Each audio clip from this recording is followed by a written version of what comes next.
Hello YouTubers, this is cessnaace, back again with another video. Now I realize I should probably be recording another video in the 15 game series, or even another one in the 15 comic series, but I really want to do this video. And what this video is, in essence, is a snapshot, if you will, of my collection as it currently stands of loose homebrews and hacks for the Atari 2600. And I plan on following this video with another one in the same vein, except showing homebrews and hacks for the 7800. After that, I'll go back to doing the 15 games series in addition to the 15 comic series. Now, my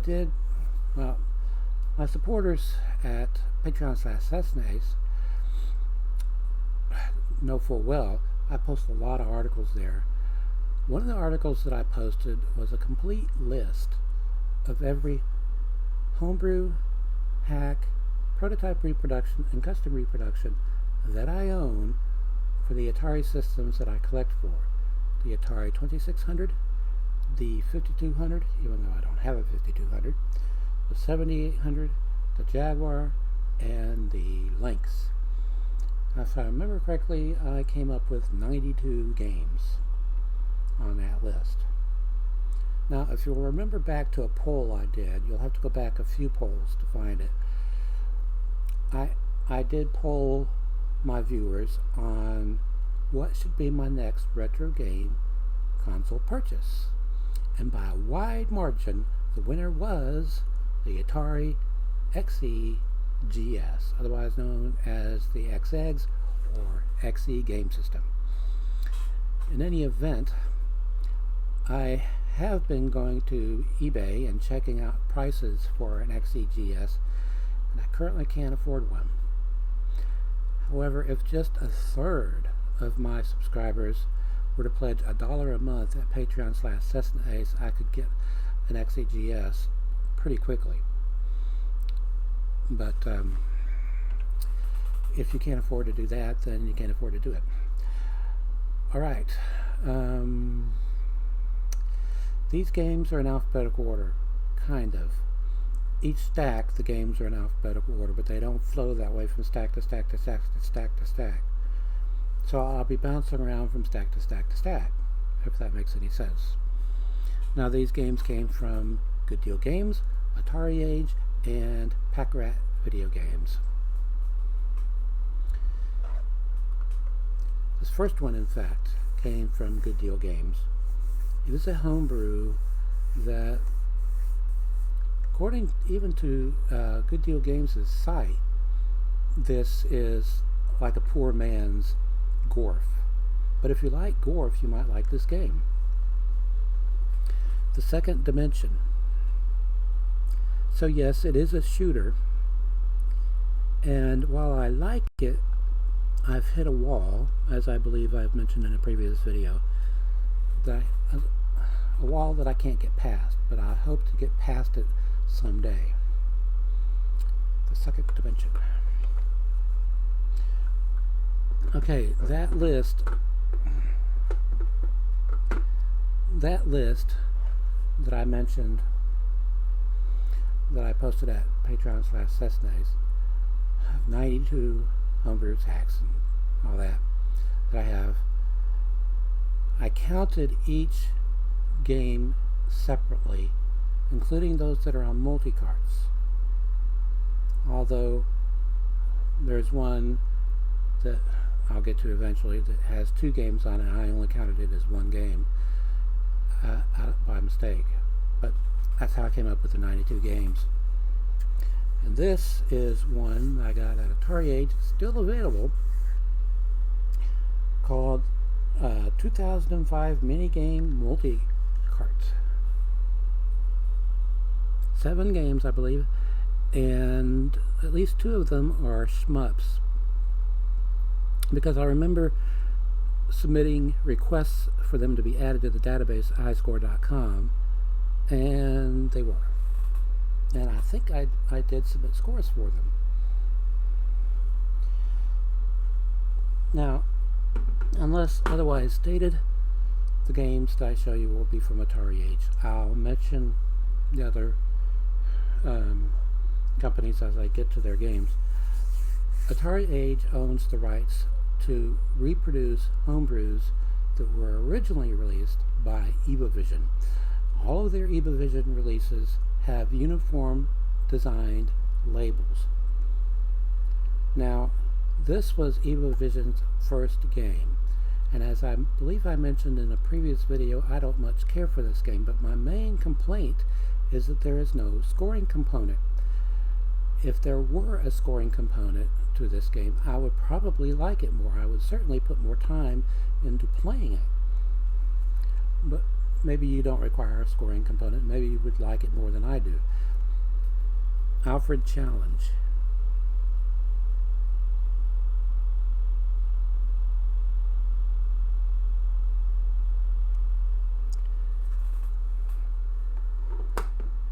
Okay, these next two came from Good Deal Games. In fact, they came in as part of the same order. And I had a problem with the end label on one of them. It was severely peeling off. And I don't mean a week or two after I got it. I mean when I opened the box, it was peeling off. Of course, this is Florida, where it gets hot and humid. But I don't remember which one of these games it was, because Michael of Good Deal Games sent me 2 replacement end labels, just in case I made a mistake applying one of them. I could have a second go at it. I thoroughly cleaned first of all, I completely removed the end label that was peeling off, completely cleaned that portion of the cartridge, then completely dried it, then had my wife apply the label because, well, I went into that in the past. But now I don't remember which game it was, because neither one has a problem. The labels are still on there perfectly. So maybe you can tell me. Maybe you remember. These 2 games are part of a series that were made by the same programmer, and they're both shooters. But they have completely different styles. This first one is Alien Attack.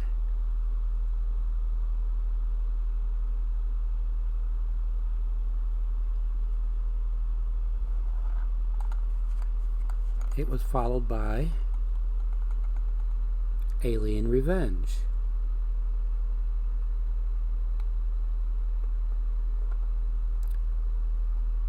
See, the labels on the end are still on there just fine. Thank you very much. Okay, Alien Attack goes in before Alien Revenge.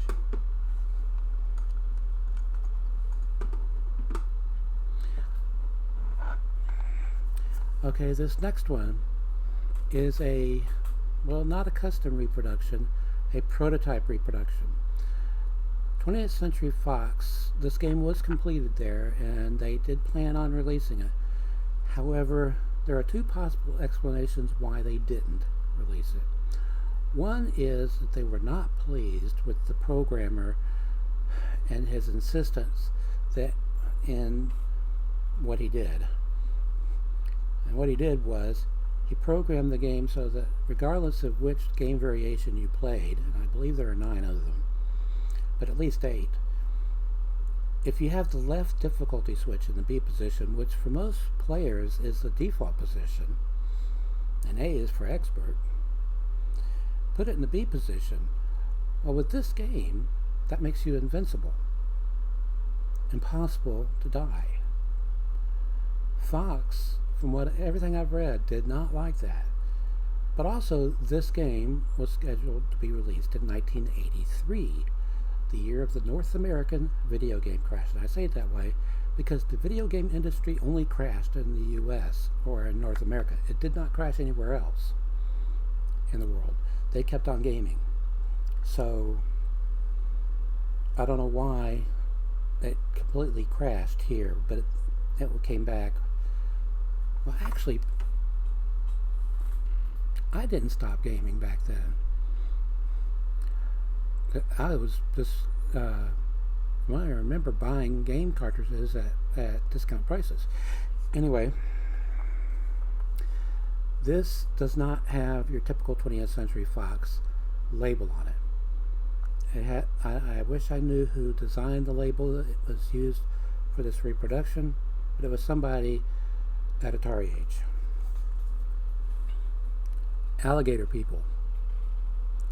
Now, people have commented to play videos on YouTube that this is not a good game. But from what I've seen, there are two mistakes made.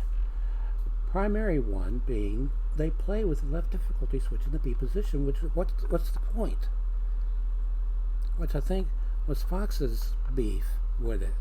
What's the point of not being able to die?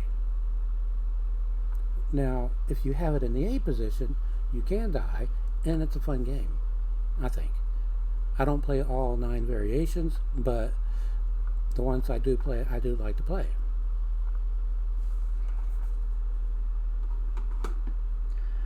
Okay, another reproduction of an Evavision release. This one's really good. This is a shmup that I really like. In fact, I currently hold the world record at highscore.com for playing this game on actual hardware. I don't have it loaded on my emulator, so I can't achieve the world record via emulation. Aliyah Quest.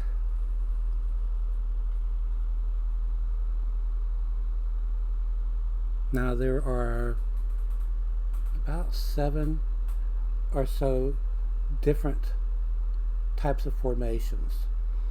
Each formation is made up of enemies that share the same design of the others in that formation, but are completely different from the other formations, and each formation moves differently.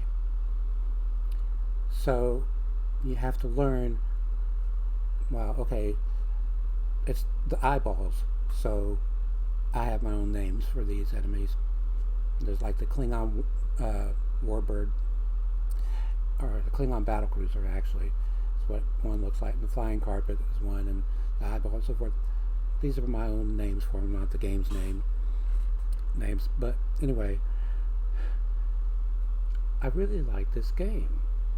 And the only thing is, if you move too far to the left, which will be to your right, then you'll encounter another formation moving in the exact same pattern as the one that's over there.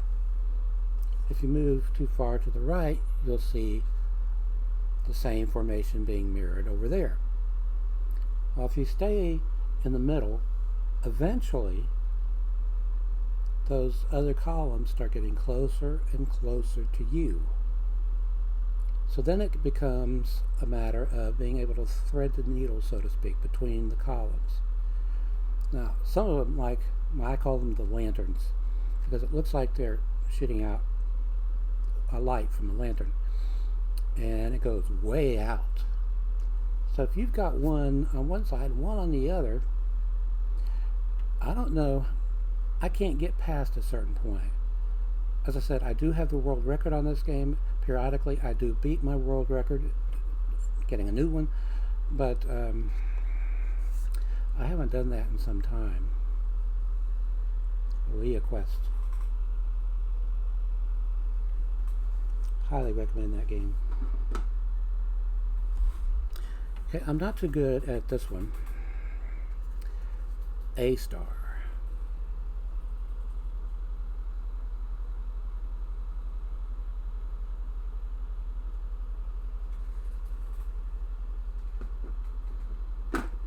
Okay, going back to Good Deal Games, I first found out about this game when I happened upon a work in progress play video that the programmer put up on YouTube. And after I saw that, I thought, I want to get that game. Asteroid Rescue. And no, this is not an Asteroids clone.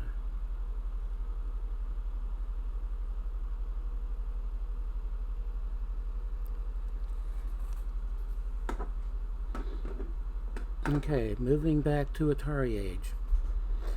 This is a shooter which takes getting used to.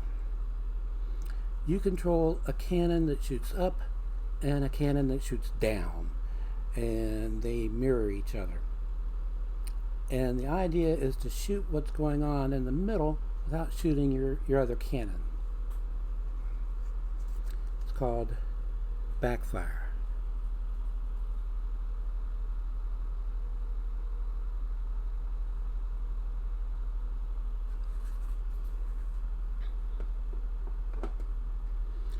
Okay, this is for 1 or 2 players. I'm not good at it. Yes, there are games I'm good at, but I'm not good at this one. This is a tennis game where you play as a bee. Bee ball.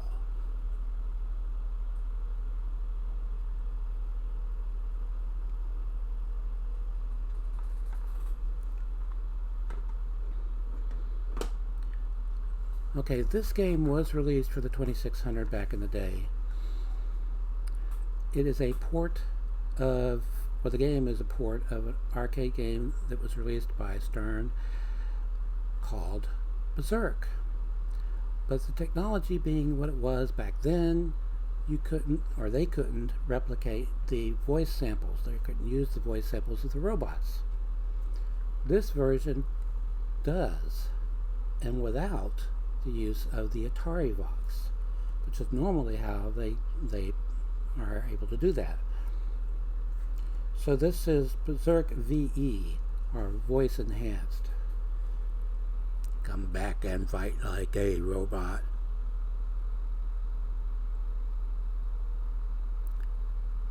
Now I have another port of Berserk you won't be seeing in these 2 videos.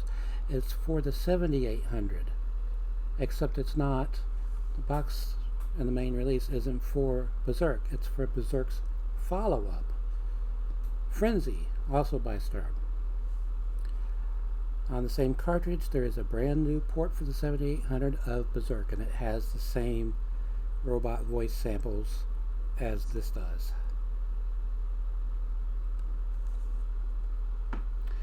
Okay, going back over to Good Deal Games. This is a really good homebrew game. I hate the bird, but if you've played this game, you'll know what I'm talking about. Bomb on Pixel City. Now, since I submitted a score for it at highscore.com, other players there have been playing it via emulation. And the general consensus is, hey, this is a really good game. I hate that bird, though. You wouldn't think that a bird could take out a bomber, but you'd be wrong if that was what you assumed.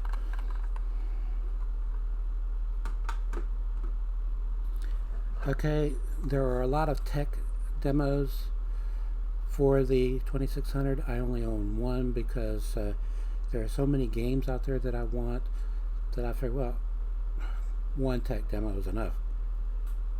This was originally, though, the premise was a tech demo for the Commodore Amiga. And what somebody did was take that tech demo and make it for the 2600. The name of that tech demo was Boing. This is Boing 2600 2.0. Yes, it's just a giant ball that bounces around the screen. That's basically what tech demos are, to show you what the system can do. So, okay, I realize, not technically a game. There have been several homebrew ports of Tetris to the 2600.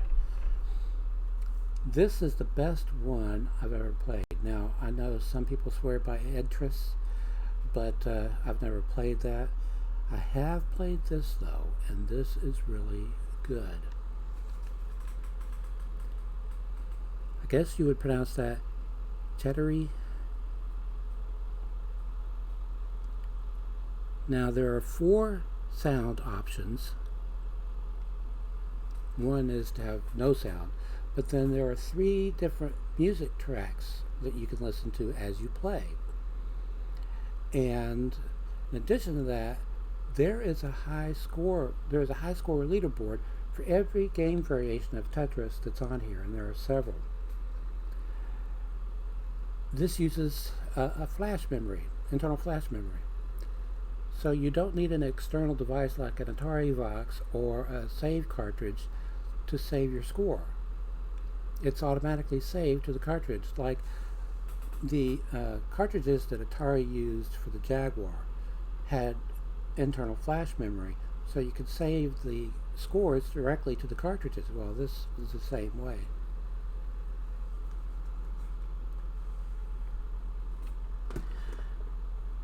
Okay, I'm a big fan of John W. Champeau's Champ Games.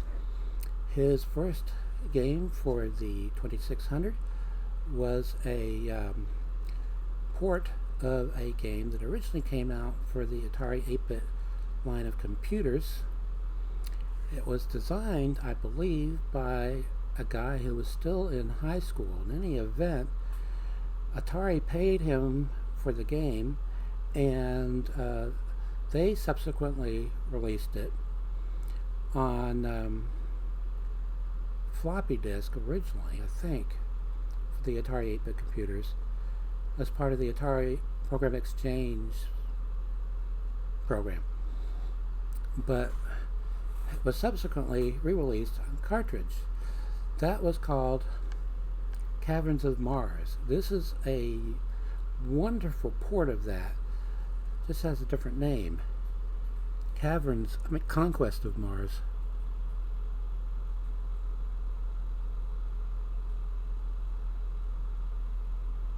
An excellent game.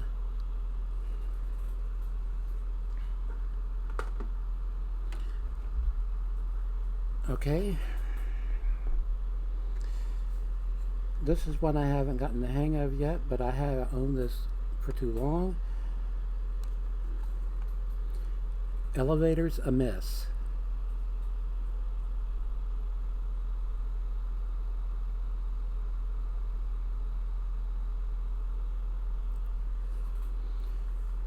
Okay, moving over to Pack Rat Video Games briefly, and a game that every retro gamer should have in their collection, if for no other reason than the fact that it would be a conversation starter because of the title.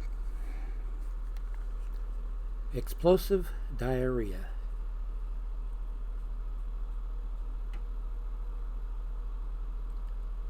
Now, the concept of the game is simple.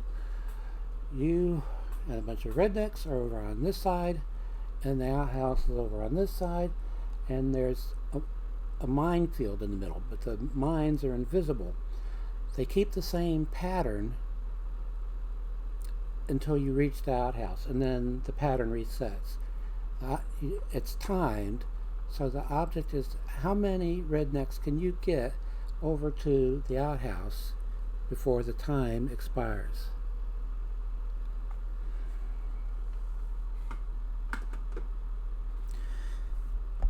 Okay, this is the type of game you find on Android devices and iOS, I guess. This is called Flappy, and the object of the game is for you to flap your wings and have the bird fly through pairs of pipes. For each pair of pipes you fly through, you get a point. Now the high score at highscore.com is over 800 points.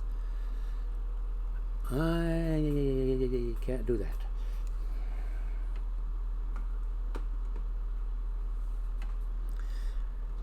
Okay, this is a shooter that I like. It reminds me kind of a game from US Games from back in the day. Released in the US as Name This Game. They held a contest for somebody to name the game. Well, in PAL territories, it went under the name Octopus. So I guess they got their name. But anyway, this game reminds me of that. somewhat. Octopus.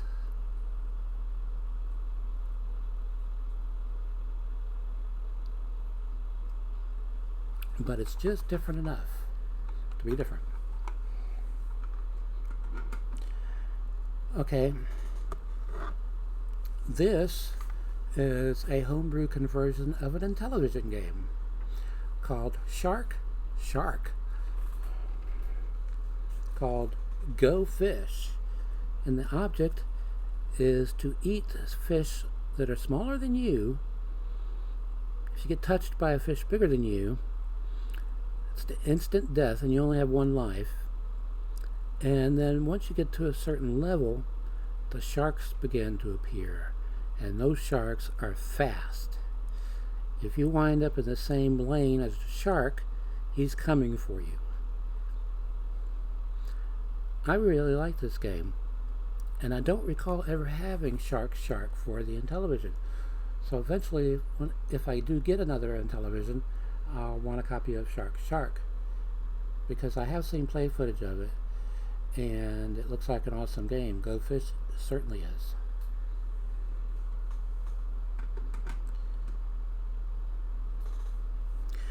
Okay, I have to move to a different stack here.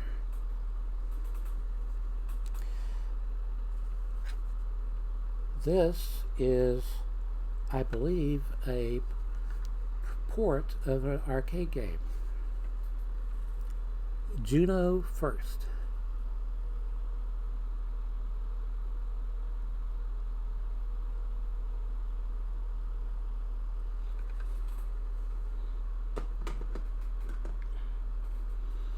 Okay, moving over to Good Deal Games. This is a trade show copy. I actually ordered it before it came out. I'm cheeky that way sometimes. In fact, I have ordered 3 games that way. 1 from Good Deal Games and 2 from Pack Rat Video Games. That is the only way I'm assured of getting a, in the case of Pack Rat, a limited boxed run copy, because some of them go rather quickly. Anyway, this is a trade show copy of a game that Good Deal Games released this year called Kung Fu Combat.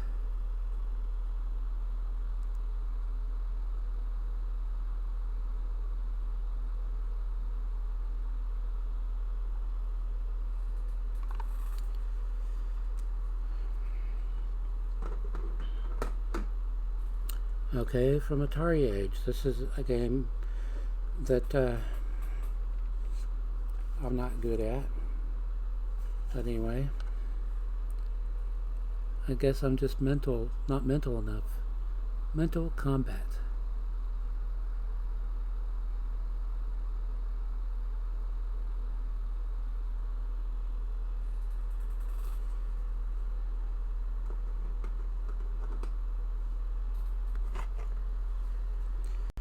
Okay, this is from Champ Games, a really good port of Ladybug.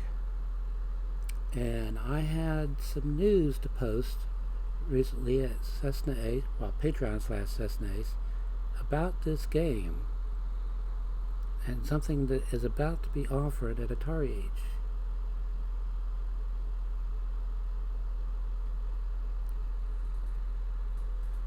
Ladybug. All right.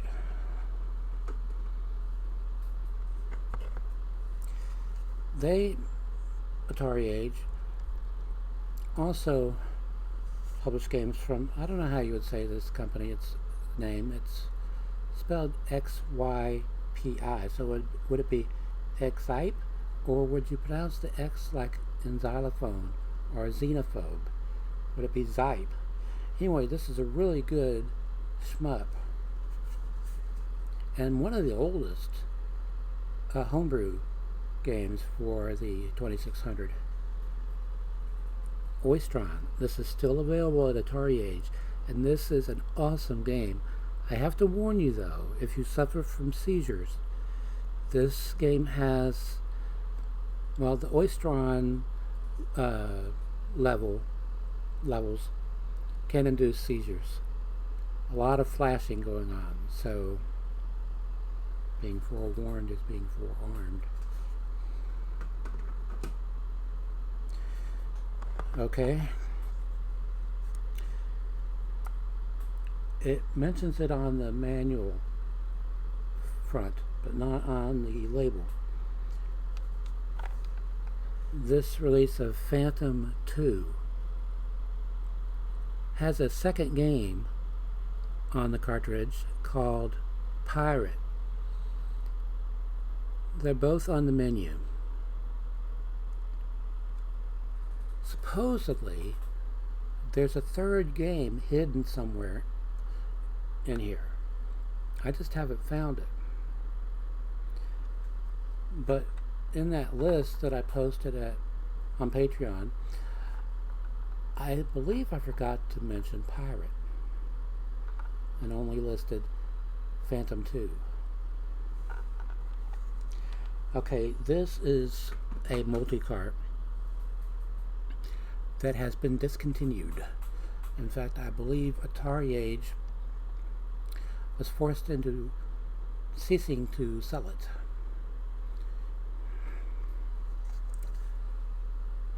And it was not an expensive game when I bought it. It was something like $20. Pinata. Now, I'll just say, I have a feeling I know which game caused it to be yanked. Fix-It Felix Sr. However, that is not my favorite game on this cartridge. Flipside is. So,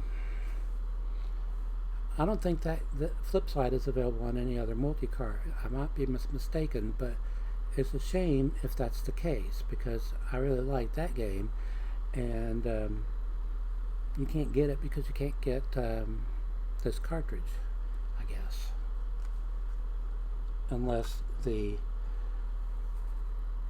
designer made the ROM bin file available for download to emulators. Okay, this is a game that's, well, it's kind of a clone of Space Invaders, but it's different enough. It's hard to see, but in addition to the fire that's coming down from the aliens, you're also getting power downs and power ups coming down, and they look almost identical to the fire that they're shooting at you, except they're just a little wider. So generally I avoid all that stuff because I don't want to get shot. Rainbow Invaders.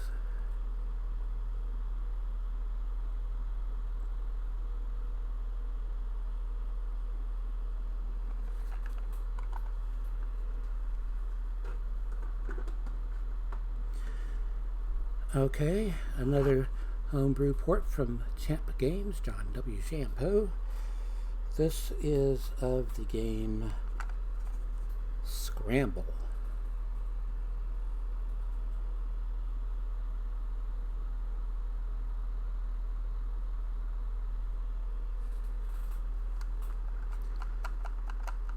I'm thinking I have the box for this. I know I have the poster for this and the manual. I don't know what it's doing in this box though.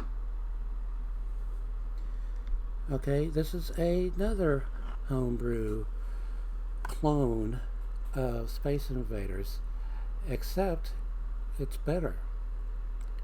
It's closer to the actual arcade game Space Invaders than what Atari released back in the day. The original arcade game had rows of 9 invaders. Due to the limitations of the 2600 at the time, Atari made it 6 rows of 6. This has rows of 9, and there's no flicker. Space Instigators.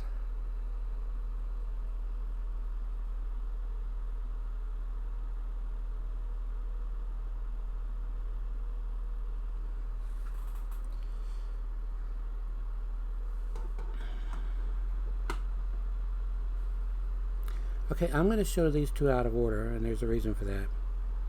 This is a holiday multi-cart called Stellas Stocking,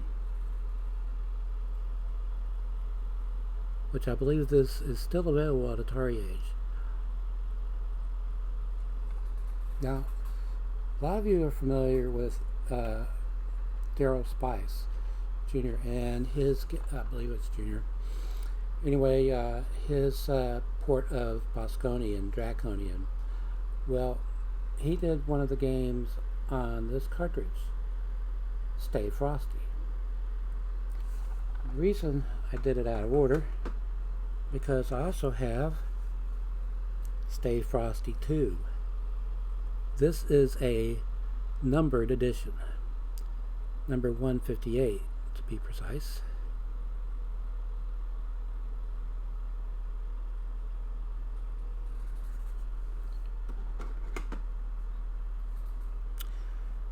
Okay. This is a game that I've seen at Pack Rat, but it's discontinued. I believe what the guy who runs Pack Rat told me is that what he said was he made several of their games available to another publisher. He didn't specify who the publisher was. But that publisher would be Atari Age, because they are the ones that have this game now. This planet sucks.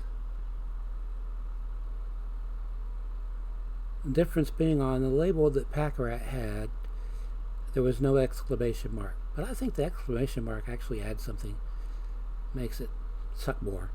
This planet sucks. And what a cool title for a game. Okay, this game opens with music that really pushes the limits of the 2600. This is the Platinum Edition of Thrust Plus. Platinum Edition, like I said.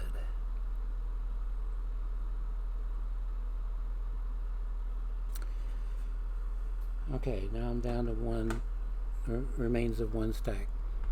I kind of made a fool of myself at Atari Age in the forums in my blog, cessnaace. I was begging someone in the homebrew community to do a port of the Midway Manufacturing arcade game from 1980, Space Zap. And of course, then I had people commenting, including some well-known programmers, that there was already a homebrew port of Space Zap, and in fact, Atari Age is still selling it. It's called Vault Assault.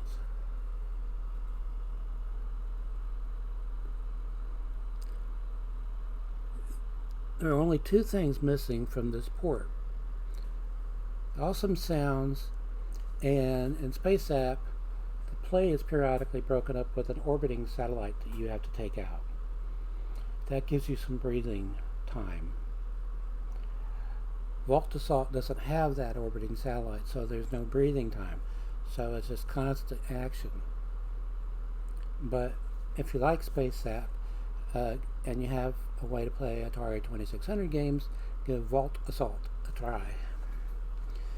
Now, this next one is actually not a sequel, but a revised or enhanced version of a previously released game called Warring Worms, I think. Anyway, this is Warring Worms, The Worm Returns, and the RE in returns is in parentheses. Yes, this is in the snake genre.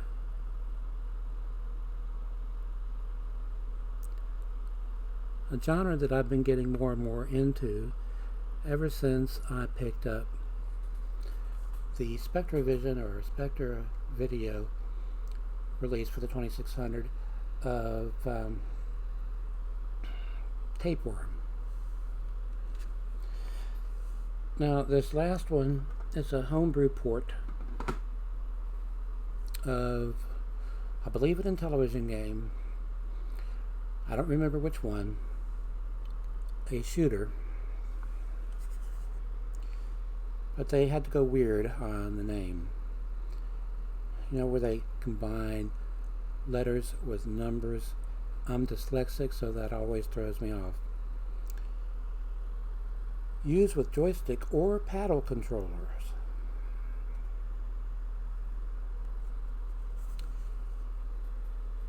This is however you want to pronounce it.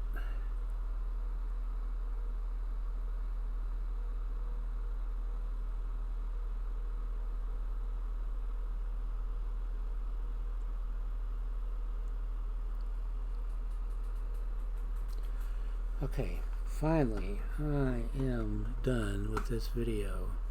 It's now 4 a.m. and I've got to upload it too. So, until next time.